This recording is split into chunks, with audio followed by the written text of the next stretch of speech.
Hello friend, स्वागत है आपका ग्रूवल मैथमेटिक्स सॉल्यूशन में। सबसे पहले मेरे सभी जीनियस दोस्तों को मेरी तरफ से हैप्पी दिवाली। इस वीडियो में हम लोग मोस्ट इंपॉर्टेंट प्रॉब्लम 8.3 का इंट्रोडक्शन करने वाले हैं। मोस्ट इंपॉर्टेंट इसलिए क्योंकि आप गेट सिलेबस देख लो या यूनिवर्सिटी का सिलेबस देख लो, उसमें आपका इससे रिलेटेड क्वेश्चन जरूर आएगा। तो इस वीडियो में हम इंट्रोडक्शन कर लेंगे, यानी क्या क्या जानना चाहिए वो हम समझ लेंगे, और उसके बाद हम प्रॉब्लम ले आएंगे नेक्स्ट वीडियो में 8.3 का कंप्लीट सोल्यूशन। देखो, थ्योरी को आपको स्किप नहीं करना चाहिए, उसको समझे बिना प्रॉब्लम को अच्छे से समझ नहीं पाओगे। तो इस थ्योरी पार्ट को कंप्लीट देखना, नेक्स्ट वीडियो में आपको कंप्लीट सोल्यूशन मिल जाएगा इसका। प्रॉब्लम 8.3 बेसिस आपका ग्रेडियंट के ऊपर, डायरेक्शनल डेरिवेटिव के ऊपर। ये जो आपका टॉपिक है, ग्रेडियंट है, डायरेक्शनल डेरिवेटिव है, ये गेट के एग्ज़ाम हो या यूनिवर्सिटी का एग्ज़ाम हो, उसके लिए बहुत ज़्यादा इंपॉर्टेंट है ये। तो इस वीडियो से जो भी हम टॉपिक पढ़ेंगे वेक्टर कैलकुलस का, वो आपका बहुत ज़्यादा इंपॉर्टेंट होगा, चाहे आपका गेट का एग्ज़ाम हो उसके लिए या आपका यूनिवर्सिटी का एग्ज़ाम हो उसके लिए। इसलिए इस वीडियो को अधिक से अधिक अपने दोस्तों के साथ शेयर करो, फेसबुक ग्रुप में शेयर करो, व्हाट्सएप ग्रुप में शेयर करो, इंस्टाग्राम चलाते हो वहाँ पे शेयर करो, जिससे उनका ग्रोथ हो पाए और हमारे सब्सक्राइबर बढ़ पाए। फ्रेंड्स, आप अच्छी तरह से जानते हो कि आपके सपोर्ट और शेयर में ही हमारा ग्रोथ छुपा हुआ है, हमारा मोटिवेशन छुपा हुआ है। तो प्लीज़ आप ऐसा करें, शेयर करें दोस्तों के साथ, और वीडियो अच्छा लग रहा है तो लाइक ज़रूर करना। चलो शुरू करते हैं। तो चलो, प्रॉब्लम 8.3 को करने के लिए सबसे पहले जानते हैं कि हमें क्या क्या जानना चाहिए। तो देखो, टॉपिक क्या नाम है हमारा प्रॉब्लम 8.3 का, scalar and vector point function. और फ्रेंड्स, आप बोलोगे कि इस टॉपिक में ग्रेडियंट तो दिख नहीं रहा। स्टार्टिंग में आपने बताया कि प्रॉब्लम आपका 8.3 ग्रेडियंट पे बेसिस है, तो डोंट वरी, इसी में से आपका ग्रेडियंट निकल के आएगा। तो सबसे पहले टर्म आपका इसमें है पॉइंट फंक्शन। पॉइंट फंक्शन क्या होता है? तो देखो, पॉइंट फंक्शन एक वेरिएबल क्वांटिटी है, यानी बदलने वाली क्वांटिटी है, और इसमें बदलाव या चेंज तब आता है जब किसी स्पेस के किसी रीजन में किसी पॉइंट का पोजीशन चेंज हो। तो मैं इसको आपको डायग्रामेटिकली समझाता हूँ। यहाँ पे देखो, स्पेस का मतलब है 3 डायमेंशनल स्पेस। तो यहाँ पे मैं ले लूँगा 3 डायमेंशनल स्पेस। ये आपका जेड, ये आपका एक्स, ये आपका वाई। तो आपके 3D स्पेस में कोई रीजन ले लेंगे हम। यहाँ पे लेट करो, मैंने रीजन ले ली, और इस रीजन में अनगिनत पॉइंट होंगे। तो इसमें से हम एक पॉइंट ले लेते हैं 10, ये पॉइंट ले लेते हैं। इस पॉइंट पे पॉइंट फंक्शन की वैल्यू कुछ और होगी। लेट करो कि वो पॉइंट फंक्शन की वैल्यू ए है। ओके, दूसरा, अगर हम पॉइंट लेंगे यानी हम पॉइंट चेंज करेंगे, यानी पोजीशन ऑफ पॉइंट अगर चेंज करते हैं हम, यहाँ पे देखो लिखा मैंने पोजीशन ऑफ पॉइंट, ठीक है। तो पोजीशन ऑफ पॉइंट अगर चेंज करेंगे तो यहाँ पे जो पॉइंट फंक्शन की वैल्यू आएगी वो अलग आएगी। लेट करो बी आ रही है, समझ लो। इस तरह से हम पोजीशन ऑफ पॉइंट चेंज करते हैं तो क्वांटिटी चेंज होती है, पॉइंट फंक्शन की वैल्यू चेंज होती है। यदि हम पोजीशन ऑफ पॉइंट चेंज कर रहे हैं और पॉइंट फंक्शन की वैल्यू चेंज नहीं हो रही है, सेम टू सेम है, तो वो वेरिएबल क्वांटिटी नहीं होगी। अगर वो वेरिएबल क्वांटिटी नहीं होगी तो वो पॉइंट फंक्शन भी नहीं होगी। जैसे इस पॉइंट पे पॉइंट फंक्शन की वैल्यू ए है, और यदि इस पॉइंट पे भी पॉइंट फंक्शन की वैल्यू ए निकली तो ये वेरिएबल क्वांटिटी नहीं होगी, और इसलिए ये पॉइंट फंक्शन भी नहीं होगी। तो समझ रहे हो कि जैसे ही पोजीशन ऑफ पॉइंट चेंज हो रहा है रीजन के अंदर, तो पॉइंट फंक्शन की वैल्यू भी चेंज हो रही है ना। तो इस तरह से ये आपका क्या है, वेरिएबल क्वांटिटी होता है।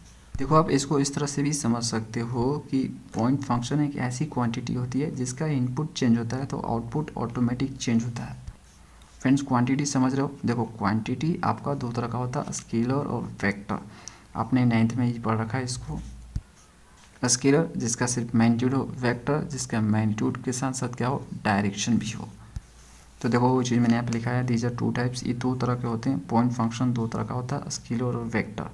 Scalar point function, vector point function. इसमें देखो पॉइंट लगा हुआ है, यानी पॉइंट चेंज होगा तो इसकी वैल्यू चेंज होगी। अब मैं आपको समझाता हूँ स्केलर पॉइंट फंक्शन क्या होता है। तो देखो, इसमें भी पॉइंट लगा हुआ है, यानी पॉइंट चेंज होगा तो इसकी वैल्यू चेंज होगी। तो यहाँ पे पॉइंट फंक्शन को जो 2 भागों में बांटा गया है, स्केलर और वेक्टर, ये डिपेंड करता है आउटपुट के ऊपर, यानी आउटपुट के अनुसार ही इनको 2 भागों में बांटा गया है। अगर आउटपुट स्केलर आता है तो उसको बोलते हैं scalar point function, definition same रहेगा।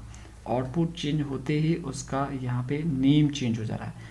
जैसे आपका आउटपुट अगर आता है स्केलर तो स्केलर पॉइंट फंक्शन बोलते हैं, अगर आउटपुट आता है वेक्टर तो हम बोलते हैं वेक्टर पॉइंट फंक्शन। देखो इसके डेफिनेशन को समझो। स्केलर पॉइंट फंक्शन, यहाँ पे लिखा है definition, if to each point P, तो पॉइंट पी ले लो आप कोई रीजन में। देखो यहाँ पे रीजन मैंने आर ली, यहाँ पे एक पॉइंट ले ली पी, तो इस पॉइंट पी पे जो है एक वैल्यू निकल के आएगी, एक क्वांटिटी निकल के आएगी, जिसे आप बोलते हो पॉइंट फंक्शन। यही चीज़ मैं बताया आपको कि पॉइंट फंक्शन क्या होता है आपका, एक वेरिएबल क्वांटिटी होती है जो पोजीशन ऑफ पॉइंट पे डिपेंड करती है। तो इस पॉइंट पे, इस पॉइंट पी पे लेट करो पॉइंट फंक्शन की वैल्यू ए आती है, और जो ए आती है ये, अगर ये स्केलर निकली, यानी जो आउटपुट है वो स्केलर निकला, तो इसका नामकरण कर दिया जाएगा स्केलर पॉइंट फंक्शन। समझ में आ गया फ्रेंड्स। और यहाँ पे ये भी बताया गया है कि ईच पॉइंट के लिए एक यूनिक स्केलर आना चाहिए। मतलब अगर आप पॉइंट चेंज कर रहे हो यहाँ पे, जो कि मैंने आपको यहाँ पे बताया था पॉइंट फंक्शन में कि पॉइंट चेंज होता है तो उसका वैल्यू भी चेंज होना चाहिए। तो यहाँ पे अगर आप क्यू पॉइंट लेते हो तो यहाँ पे कुछ और वैल्यू आना चाहिए, सेम नहीं आना चाहिए। जैसे यहाँ पे अगर पी पॉइंट पे ए वैल्यू आ रही है तो क्यू पॉइंट पे यहाँ पे बी आनी चाहिए, ए नहीं आनी चाहिए, ठीक है। और ये जो बी फिर अगर स्केलर निकला तो हम इसको बोलेंगे स्केलर पॉइंट फंक्शन। तो ये जो नामकरण है डिपेंड करता है कि आपका आउटपुट क्या रहा है, आउटपुट जैसा आ रहा है उसका नामकरण है। और देखो यहाँ पे एग्जांपल में जैसे लिखा मैंने, temperature distribution in A heated body. जो बॉडी हीट रहता है, जो उसका टेम्परेचर का डिस्ट्रीब्यूशन रहता है अगल बगल, हर एक पॉइंट पे अलग अलग होता है। जैसे प्रैक्टिकल वे से ऐसे समझ सकते हो इसको। देखो जैसे मैंने यहाँ पे एक बॉडी ले ली, हीटेड बॉडी ले ली, ये गर्म है, तो गर्म है तो इसके अगल बगल टेम्परेचर इस तरह से डिस्ट्रीब्यूट होगा, है ना। ये अपने अगल बगल की जगह को भी गर्म करेगा अगर ये गर्म है तो, ठीक है। तो जो इसका टेम्परेचर का डिस्ट्रीब्यूशन है हर एक पॉइंट पे अलग अलग होगा। अगर मैं इस पॉइंट की बात करूं तो यहाँ पे टेम्परेचर कुछ और होगा, यहाँ पे मैं बात करूं तो टेम्परेचर यहाँ पे कुछ और होगा, यहाँ पे ज़्यादा होगा, यहाँ पे कम होगा। इस तरह से जो टेम्परेचर का वैल्यू है पॉइंट चेंज होने के साथ चेंज होगा। और जो टेम्परेचर की वैल्यू है वो फ्रेंड्स क्या है, वो आउटपुट है ना। और वो डिपेंड है आपका पॉइंट पे कि किस पॉइंट पे आप टेम्परेचर देखना चाहते हो। और आप जानते हो अच्छे से कि जो टेम्परेचर होता है वो आपका क्या होता है फ्रेंड्स, यहाँ पे वो आपका क्या होता है, स्केलर होता है, ओके। यानी सिर्फ इसका मैग्नीट्यूड होता है। और ये आप अच्छी तरह से जानते हो कि किसी अलग अलग पॉइंट पे, ठीक है, अलग अलग पॉइंट हम ले लें तो अलग अलग पॉइंट पे टेम्परेचर सेम नहीं हो सकता है फ्रेंड्स। यहाँ पे आपको जो पॉइंट ए लेने होते हैं वो एक्स वाई जेड में लेने होते हैं। तो फ्रेंड्स आप एक क्वेश्चन करोगे कि क्या बात कर रहे हो, यहाँ पे हीटेड बॉडी हो गया, अगर मैं ये सर्कल बना दूँ इस तरह से, इसके अगल बगल इस तरह सर्कल बना दूँ ये, तो इस सर्कल के हर एक पॉइंट पे टेम्परेचर सेम होगा, ऑफकोर्स होगा ही होगा, ठीक है। डिस्टेंस तो सेम ही है ना आपका फ्रेंड्स यहाँ से, तो ये जो डिस्टेंस है इस तरह से, तो हर एक पॉइंट पे आपका यहाँ पे टेम्परेचर सेम होगा, यानी आउटपुट आपका सेम आ रहा है, आउटपुट आ गया सेम। और मैंने क्या आपको बताया कि आउटपुट अलग आना चाहिए, कि यूनिक आना चाहिए। अगर आप पॉइंट चेंज करते हो, यहाँ पे पॉइंट हो गया पी, यहाँ पे पॉइंट हो गया क्यों, यहाँ पे पॉइंट हो गया, इस तरह से पॉइंट आप चेंज किया आपने, है ना, तो भी आपका आउटपुट चेंज नहीं हो रहा है। तो देखो यहाँ फ्रेंड्स आपका पॉइंट भले ही चेंज हो रहा है, लेकिन ध्यान से देखो इस हीटेड बॉडी से अगर आप पॉइंट यहाँ पे चेंज करो तो जो पोजीशन वेक्टर है वो चेंज नहीं हो रहा। ध्यान से देखो यहाँ से, ये देखो जो इसका मैग्नीट्यूड है ना वो आपका चेंज नहीं हो रहा, वो ही रहेगा। अगर यहाँ पे एक्स आ रहा तो यहाँ पे भी एक्स ही आएगा, यहाँ पे भी एक्स ही आएगा। मैग्नीट्यूड निकालोगे तो वो मैग्नीट्यूड आपका एज इट इज है, समझ रहे हो। तो अगर ऐसा केस हो कि हम पॉइंट चेंज करें, ठीक है, पॉइंट चेंज करें और आउटपुट जो है आपका वो चेंज ना हो, तो ये जो बना हुआ लेयर दिख रहा हो, ये जो लेयर दिख रहा हो, इस लेयर को बोलते हैं लेबल सरफेस। क्या बोलते हैं, लेबल सरफेस।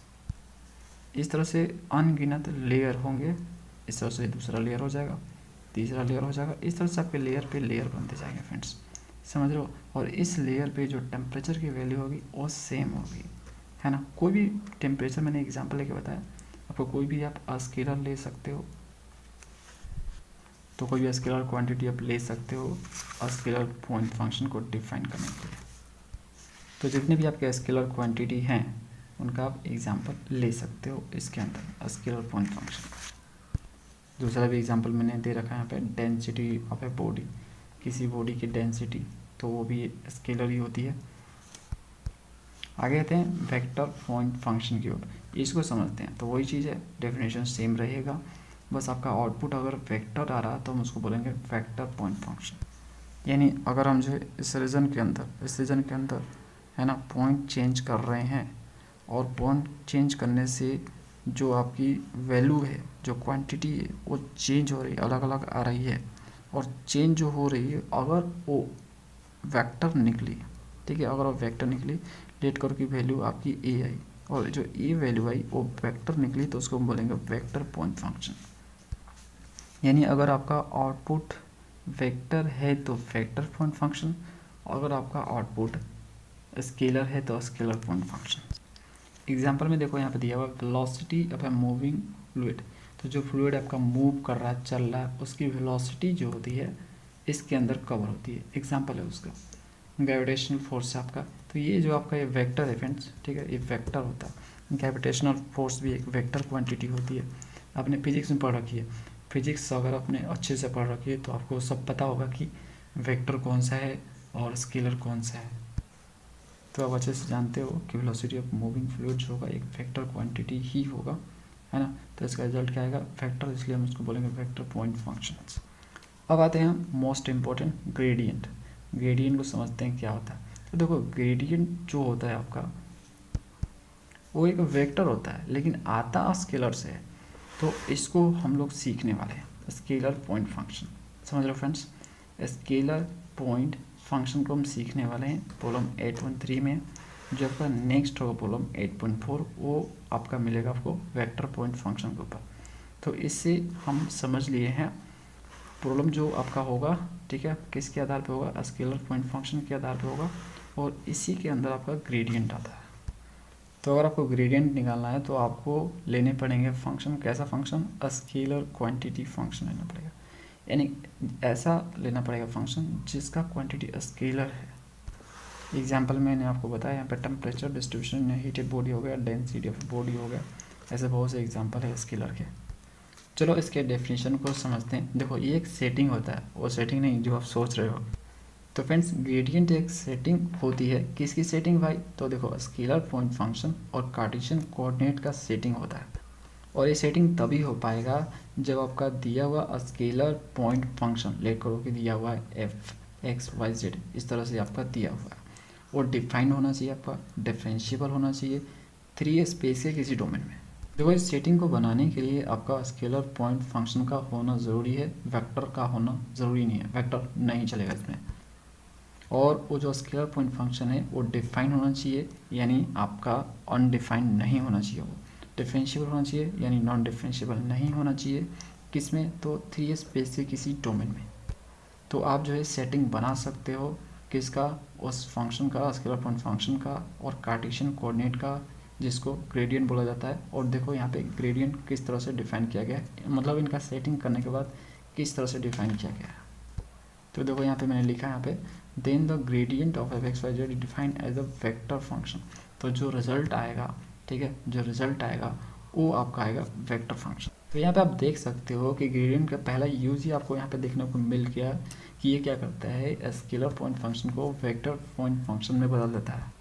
और फ्रेंड देखो इस तरह से ये थ्योरेटिकल डेफिनेशन हो गया, मैथमेटिकली कुछ इस तरह से इसको डिफाइन किया गया है, समझो इसको। तो देखो जिसके साथ आप सेटिंग कर रहे हो, जिस फंक्शन के साथ, उसको आप यहाँ पे लिखोगे, और यहाँ पे कुछ इस तरह से लिखोगे, ग्रेडियंट को शॉर्ट में ग्रेड लिखोगे, GRAD।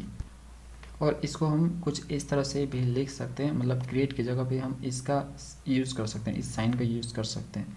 इस साइन का अपना नाम भी है, इसको हम लोग टेल बोलते हैं या नेबला बोलते हैं। तो इसका 2 नाम है, टेल बोलो या नेबला बोलो। तो अगर आपका ऐसे लिखा है तो इसको आप पढ़ोगे ग्रेडियंट ऑफ एफ, ठीक है, इसको आप ग्रेडियंट ऑफ एफ पढ़ोगे, या ग्रेड एफ पढ़ सकते हो, कोई दिक्कत नहीं है। और यहाँ पे जो है इस तरह से लिखा हो तो आप डेल एफ पढ़ोगे या नेबला एफ पढ़ोगे। देखो दोनों का मीनिंग सेम है, बस यहाँ पे नेम चेंज है, इसको लिखो या इसको लिखो, सेम ही बात है। जैसे आपके भी एक से ज़्यादा नेम होते हैं, लेकिन आप हो तो एक ही। तो देखो यहाँ पे ये जो आपका टेल दिख रहा है, इसका ये होता है वैल्यू, ठीक है, इसके जगह पे इसको रिप्लेस किया जाता है। यहाँ पे जो आपको कर्ली दिख रहा है ये है ना, ये जो डेल दिख रहा है ये वाला डेल, ठीक है, ये आपका पार्शियल डिफरेंशिएशन का सिंबल है। आपने पार्शियल डिफरेंशिएशन में इसको सीखा हुआ है, नहीं सीखा हुआ तो चैप्टर 5 का वीडियो देख सकते हो। तो ये जो आपको पूरा दिख रहा है यहाँ से लेके यहाँ तक, इसको हम लोग बोलते हैं वेक्टर डिफरेंशियल ऑपरेटर, चाहे डेल बोलते हैं। तो इसको इससे मल्टीप्लाई, देखो यहाँ पे एफ है, कुछ इस तरह से देखा होगा, एफ का यहाँ पे मैंने लिख दिया, ठीक है, ये डेल की जगह पे है और ये एफ आपका एफ की जगह पे लिखा जाएगा। ये जो आपका होता है स्केलर पॉइंट फंक्शन होता है, यानी ये स्केलर होना ज़रूरी है। यहाँ फिर देखो आपका ये जो डेल है यहाँ पे देख सकते हो आई जे के है इसमें, यानी ये वेक्टर है। तो जब हम प्रॉब्लम करेंगे तो इसको हम बार बार लिखेंगे, इसको माइंड में सेट कर लो। इसको याद करने के लिए कोई डिफ़िकल्टी नहीं है फ्रेंड्स, बहुत इजी है। नीचे आपका एक्स वाई जेड रहता है ना, और ये जो आपका डो है और चाहे डेल बोलो, ये आपका रहता है यहाँ पे और आई जे के रहेगा, तो इसमें कोई याद करने की ज़रूरत नहीं है, ये तो लिखते लिखते हो जाएगा। अब फ्रेंड्स हम बात कर लेते हैं इसके एप्लीकेशन के, ठीक है। तो देखो ग्रेडियंट का जो एप्लीकेशन है, पहला ही आपने एप्लीकेशन देख लिया, मतलब इसका जो यूज़ है आपने देख लिया किस तरह से ये स्केलर को वेक्टर में कन्वर्ट करता है, तो ये तो एप्लीकेशन पहला ही देख लिया। दूसरा एप्लीकेशन आप देख सकते हो कि मैक्सिमम इंक्रीजमेंट ऑफ एफ दिखाता है आपको, ठीक है, कि किस डायरेक्शन में जो आपका फंक्शन दिया गया है, जो आपका स्केलर फंक्शन दिया गया है, उसके कौन से डायरेक्शन में जो है मैक्सिमम इंक्रीजमेंट हो रहा है, ज़्यादा हो रहा है। ये आपको बताता है कि फंक्शन की वैल्यू जो है किस डायरेक्शन में मैक्सिमम इंक्रीज हो रही है। जैसे आपका यहाँ पे, ठीक है, इस डायरेक्शन में हो रही है कि इस डायरेक्शन में हो रही है कि इस डायरेक्शन में हो रही है, किस डायरेक्शन में मैक्सिमम इंक्रीज हो रही है। देखो फ्रेंड्स इसका यूज आपको मिल जाएगा। देखो मैक्सवेल के इक्वेशन पे जितने भी बेसिस आपके डिवाइस बने हुए हैं, जैसे आपका रेडियो है ना, टीवी, ओके, आपका डायनेमो होता है, ओके, डायनेमो हो गया, इलेक्ट्रिक मोटर हो गया, ये आपके ट्रांसफार्मर हो गए, तो ये जितने भी आपके डिवाइस हैं ये मैक्सवेल के इक्वेशन से ऑपरेट होते हैं, और इन सब में आपको यूज देखने को मिलेगा ग्रेडियंट का, डाइवर्जेंस का, कर्ल का, ये सब हम सीखेंगे। जो डाइवर्जेंस है, कर्ल है, वो भी हम सीखेंगे, तो इनका यूज़ आपको देखने को मिलता है। इस तरह से आप ग्रेडियंट का डेली लाइफ में यूज़ देख सकते हो कि जितने भी डिवाइस हैं जो मैक्सवेल इक्वेशन पे बेसिस हैं उनमें इनका यूज़ देखने को मिलता है। और फ्रेंड्स मैं आपको बताऊंगा कि ये ज्योमेट्रिकली क्या रिप्रेजेंट करता है, इसका ज्योमेट्रिकल मीनिंग क्या होता है। देखो मैंने आपको बताया अभी कि ग्रेडियंट निकालने के लिए हमें स्केलर पॉइंट फंक्शन का लेना ज़रूरी है, ठीक है। तो लेट करो हम फाइल ले लेते हैं एक्स वाई जेड, ये एक स्केलर पॉइंट फंक्शन है। तो ये जो स्केलर पॉइंट फंक्शन है ये रिप्रेजेंट करता है एक सरफेस को, और वो सरफेस आपका 3D में होता है, देख सकते हो, एक्स है, वाई है, जेड है, 3 कोऑर्डिनेट्स इसमें है ना। तो ये 3 स्पेस में एक सरफेस को डिनोट करता है। तो भाई क्या ये है स्केलर, है ना। जब हम ग्रेडियंट इसका निकालते हैं, तो जब हम इसका ग्रेडियंट निकालते हैं, जब हम ग्रेड इसका निकालेंगे फाई का, तो हो जाएगा वेक्टर। तो स्केलर से वेक्टर में वो कन्वर्ट हो गया। तो यहाँ पे देख सकते हो ये स्केलर फंक्शन था, कन्वर्ट हो गया वेक्टर फंक्शन हो गया। देखो जो ये वेक्टर आया हुआ है ये इस सरफेस पे परपेंडिकुलर होता है, यानी नॉर्मल गिरता है। जैसे यहाँ पे लेट करो कि आपका एक सरफेस है, ये सरफेस हो गया और इसका इक्वेशन है फाई एक्स वाई जेड। तो अगर मैं इसका ग्रेडियंट निकालूँ तो हमें क्या मिलेगा, हमें यहाँ पे मिलेगा नॉर्मल वेक्टर ऑन सरफेस। तो इस तरह से मिलेगा फ्रेंड्स, इस तरह से देखो नॉर्मल आपका गिरा होगा इस तरह से, समझ रहे हो। जिस तरह से एक्स वाई जेड आपका चेंज होगा उसी तरह से ये नॉर्मल का पोजीशन भी चेंज होगा। अगर यहाँ पे है तो यहाँ पे हो सकता है, यहाँ पे हो सकता है, यहाँ पे हो सकता है। तो ये जो फाई आपका फंक्शन है ये एक सरफेस को डिनोट करता है। अगर हम इसका ग्रेड निकालते हैं, ग्रेड ऑफ फाई निकालते हैं यहाँ पे, तो क्या होगा, इस वाले सरफेस पे वो परपेंडिकुलर गिरेगा एक वेक्टर, वो आपका ग्रेड 5 होगा। तो अगर आप किसी पॉइंट पे अगर आप टेंजेंट निकालते हो, इस सरफेस के किसी पॉइंट पे अगर आप टेंजेंट निकालते हो, तो उसी पॉइंट पे जो ग्रेड 5 होगा, यानी वो ग्रेड निकालोगे फंक्शन का, उसी पॉइंट पे वो नॉर्मल होगा, ठीक है। नॉर्मल क्या होता है, टेंजेंट का जो परपेंडिकुलर होता है उसे हम नॉर्मल बोलते हैं। इसमें 90 डिग्री का डिफरेंस होता है। तो फ्रेंड्स इसका ज्योमेट्रिकल मीनिंग यही है कि किसी सरफेस के किसी पॉइंट पे ये नॉर्मल होता है, वो भी वेक्टर फॉर्म में, ठीक है, नॉर्मल वेक्टर फॉर्म में। तो नॉर्मल वेक्टर बोल सकते हो इसको, नॉर्मल वेक्टर इसलिए मैं बोल रहा हूँ क्योंकि अब मैंने आपको बताया कि जो ग्रेड 5 होता है एक वेक्टर होता है, वेक्टर फंक्शन है ये, इसलिए मैंने यहाँ पे वेक्टर लिखा। यानी इसमें आपको आई जे और के देखने को मिलेगा, ये लिखा हुआ आपको मिलेगा। तो जो चीज़ें मैंने आपको यहाँ पे समझाई है वही चीज़ें यहाँ पे इस तरह से लिखी हुई है।